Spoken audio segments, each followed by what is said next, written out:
Hello friends, welcome to channel. आप सभी लोगों को हमारे चैनल में स्वागत है। बच्चों, आज हम आपको बताने जा रहे हैं। मैं आप लोगों को मालूम होगा कि मैं 4-5 बार आप लोगों को 4 विषय में बोर्ड परीक्षा के बारे में प्रश्न बताया था। आज पुनः से अगली विषय का कक्षा 12 में भूगोल भूगोल में 5-5 नंबर 4-4 नंबर के क्वेश्चन बनाया हूँ। और जो क्वेश्चन नहीं बनाए हैं, खालिस्तान, सही जोड़ी, विकल्प, सत्य सत्य, ये जो बचता है तो आप लोग किताब से आप लोग पढ़ लीजिएगा।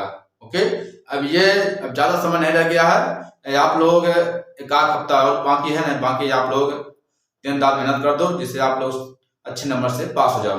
और चलते हैं, टॉपिक पर ध्यान देना है। यहाँ पर बोर्ड परीक्षा प्रश्न पत्र 2024 कक्षा 12 विषय भूगोल, पूर्णांक 70, प्रश्न 20, महत्वपूर्ण समय 3 घंटा। तो आप लोगों को परीक्षा के समय 3 घंटा देना है।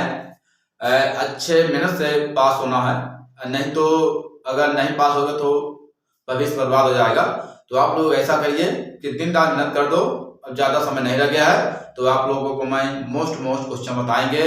जो अभ्यास प्रश्न पत्र पढ़ते हो उसमें से एक भी क्वेश्चन नहीं आते हैं। और जो पुराने क्या कहते हैं 2021-22 के दिखाते हैं पेपर, उसमें भी एक भी क्वेश्चन नहीं फंसते हैं। ओके, अब मैं ये क्वेश्चन बनाए हैं कि जो 19, 20, 21, 22, 23 का क्वेश्चन लेकर चारों क्वेश्चन को हम छान करके आपको क्वेश्चन बताएंगे, जो 5-5 नंबर और 4-4 नंबर के रहेंगे। ओके, चलते हैं टॉपिक पर।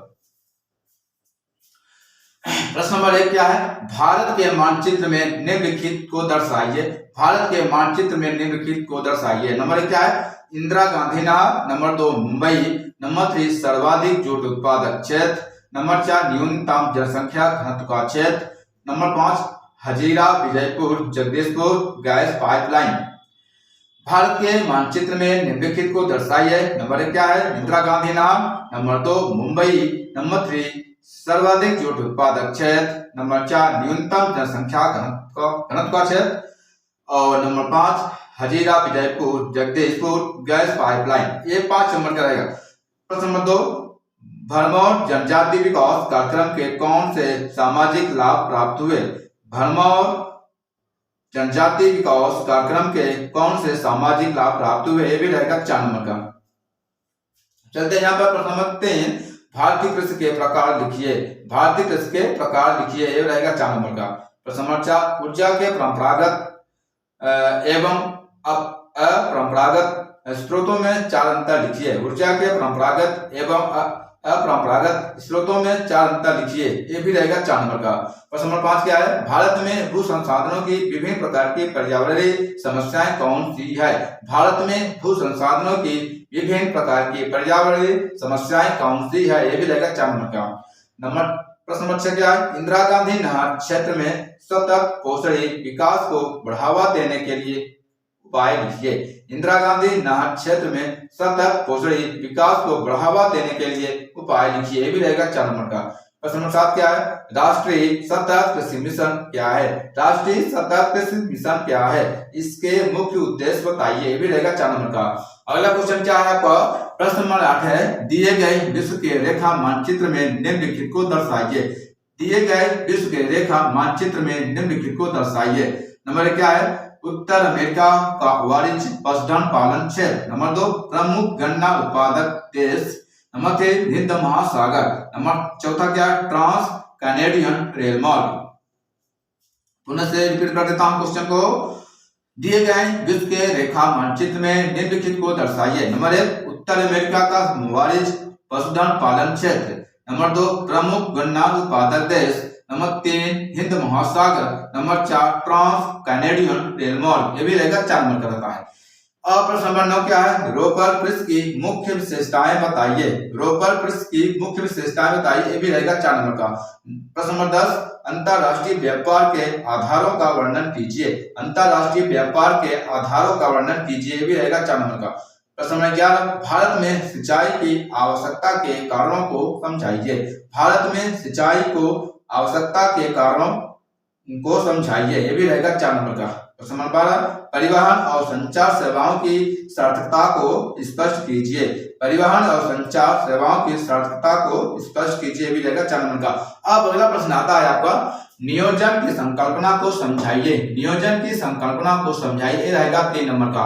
प्रश्न नंबर 14, स्वेज नहर के कोई 3 विशेषताएं कौन सी है? स्वेज नहर के कोई 3 विशेषताएं कौन सी है? ये भी रहेगा 3 नंबर का। प्रश्न नंबर 15, पंचम क्रियाकलाप किसे कहते हैं? विशेषताएं बताइए। पंचम क्रियाकलाप किसे कहते हैं? विशेषताएं बताइए, भी रहेगा 3 नंबर का। प्रश्न नंबर 16, उच्च प्रौद्योगिकी पर टिप्पणी लिखिए। उच्च प्रौद्योगिकी पर टिप्पणी लिखिए, ये भी रहेगा 3 नंबर का। प्रश्न नंबर 17, भंडार कितने प्रकार के होते हैं? संक्षेप में उल्लेख कीजिए। भंडार कितने प्रकार के होते हैं? संक्षेप में उल्लेख कीजिए, भी रहेगा 3 नंबर का। प्रश्न नंबर 18, रोपड़ तिस्को मुख्य विशेषताएं बताइए। रोपड़ तिस्को मुख्य विशेषताएं बताइए, भी रहेगा 3 नंबर का। प्रश्न नंबर 19 क्या है? बंदरगाहों को अंतर्राष्ट्रीय व्यापार के प्रवेश द्वार क्यों कहते हैं? बंदरगाहों को अंतर्राष्ट्रीय व्यापार के प्रवेश द्वार क्यों कहते हैं? ये भी रहेगा 3 नंबर का। प्रश्न नंबर 20 क्या है? मिश्रित कृषि की कोई 3 विशेषताएं कौन सी है? मिश्रित कृषि की कोई 3 विशेषताएं कौन सी है? ये भी रहेगा 3 नंबर के। तो कहने मतलब है बच्चों, आप लोग सावधान हो जाइए, आप किसी के बहकावे में न जाइए। क्वेश्चन पर ये क्वेश्चन जो बनाया हूँ तो सोच समझ के बनाया हूँ, तो आप लोग कड़ी मेहनत के साथ मेहनत कर दो, जैसे आप लोग कम से कम आपका पूर्णांक 70 का पूर्णांक रहेगा, तो 70 कम से कम आप लोग 50-60 नंबर पा जाएंगे। और जो बचता है तो आपको प्रैक्टिकल को होगा। प्रैक्टिकल में कोई दिक्कत नहीं रहता, सबसे ज्यादा आपका थ्योरेटिकल होता है। थ्योरेटिकल में सबसे जरूरी है यहाँ पर 5-5 नंबर, 4-4 नंबर वाले, 3-3 नंबर वाले बहुत आते हैं। और इसके साथ जो बचता है सही जोड़ी, खालिस्तान, सही विकल्प, सत्य और सत्य आप लोग किताब से पढ़ लीजिएगा। ओके, ये जो खालिस्तान आता है एक यूनिट से आता है, ध्यान देना है। 1 से लेकर के जहां तक आपका लास्ट पार्ट होगा उसे पूरा ध्यान से पढ़िएगा, एक भी नहीं छूटने देना चाहिए, नहीं तो आप लोग पास नहीं होंगे, क्योंकि ये बहुत कड़ा पेपर इस बार आएगा। तो आप लोगों को मैं क्वेश्चन बना दिया हूं। अगर ये वीडियो पसंद आ गया तो लाइक शेयर जरूर करना। धन्यवाद।